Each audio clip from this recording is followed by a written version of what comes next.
Singapura nge-hacking ASEAN dan Indonesia. Demikian awalnya hanya WA yang berlanjut ke diskusi melalui telepon dari sahabat saya yang bernama Jackson. Dia adalah pengusaha papan atas Singapura yang sudah semi-retire, semi-pensiun dari dunia bisnis. Mengabari saya bahwa vaksin di Singapura itu gratis untuk warga Singapura, termasuk turis asing yang masuk ke Singapura. Sekali lagi, gratis percuma kalau cakap Melayunya. Turis dikasih vaksin gratis. Ini sih gwendeng. Otak saya langsung kerja keras menganalisa strategi ini. Bagi saya ini seperti strategi bisnis startup bakal uang untuk pemasaran, namun mendapatkan data serta uang dengan cara lain. Uang, cara lain adalah indirect income dan multiply effect dari turis yang masuk ke Singapura. Bener deh, ngasih gratis vaksin kepada turis kan ini gila. Namun kita, para turis yang datang ke Singapura, yang akan disuntik gratis tadi, pastinya akan membuat negara Singapura kedatangan uang dari turis yang akan memberikan multiply effect ekonomi lainnya, bukan dari hanya dagang vaksin. Beda dengan negara yang diurus berdasarkan rent seeker atau pengejar rente. Vaksinnya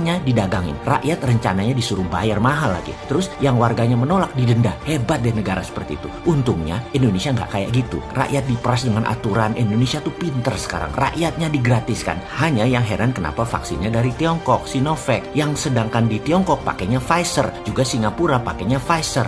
Maaf ini hanya nanya ya, jangan sensitif. Bahwa ada yang untung karena murah kali ya. Nah loh, kita ini bukan memaksa kehendak. Emang kita punya kekuasaan? Enggak, mana bisa kita maksa. Paling top nanya. Karena itu kita nanya, kenapa nggak pakai Pfizer? Kenapa pakai Sinovac? Gitu ya. Kembali ke Singapura, mereka melakukan ke rakyatnya gratis. Turis yang kira-kira 10 jutaan orang juga digratiskan vaksinnya. Jadi di sebuah negara yang rakyatnya dipaksa atau terpaksa bayar, mendingan ke Singapura. Sama mungkin jumlah uang yang dikeluarkan, namun Anda mendapatkan benefit yang lebih, bukan hanya sekedar divaksin. Seperti dapat hiburan dan liburan ke Singapura, negara yang sangat friendly lingkungan hidupnya. Sangat baik untuk mengubah suasana, terutama suasana hati. Malu ya kalau kita bernegara namun pengelola negaranya tidak seperti Singapura, yaitu tidak memudahkan rakyatnya. Saya yakin modal vaksin yang dibeli untuk rakyat Singapura walau gratis, yang bayarin vaksin ini sebenarnya adalah para turis itu sendiri yang datang ke Singapura. Singapura warganya 5 jutaan, namun turisnya bisa 25 juta orang per tahun. Oke, kita anggap yang 50% setahun 2 kali bolak-balik. Masih ada 10 jutaan orang yang divaksin gratis, namun uangnya yang masuk ke Singapura per orang kira-kira 5 juta rupiahan, atau ada uang beredar berapa kira-kira? 10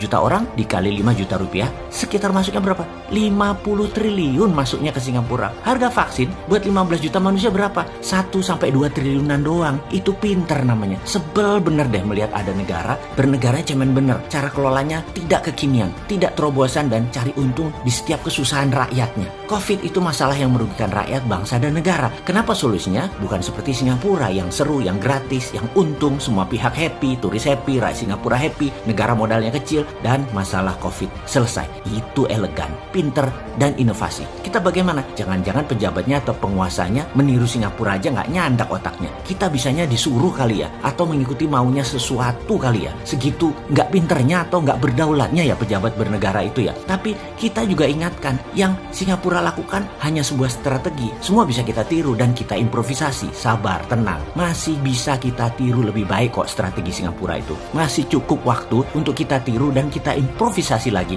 agar rakyat senang karena gratis vaksinnya. Para rent seeker dan bohir vaksin juga senang karena modalnya baliknya cepat dan untung cuannya besar. Pejabatnya bisa dipuji-puji lagi dengan terobosan ini karena bisa klaim strategi memvaksin turis itu adalah strategi Indonesia yang ditiru Singapura. Jadi kapan turis asing digratiskan vaksinnya? Biar Bali tumbuh dengan cepat ekonominya. Termasuk pekerja asing Tiongkok itu loh Pak, jangan lupa. Biar ada dikit beda dengan Singapura. Ngono loh Cak.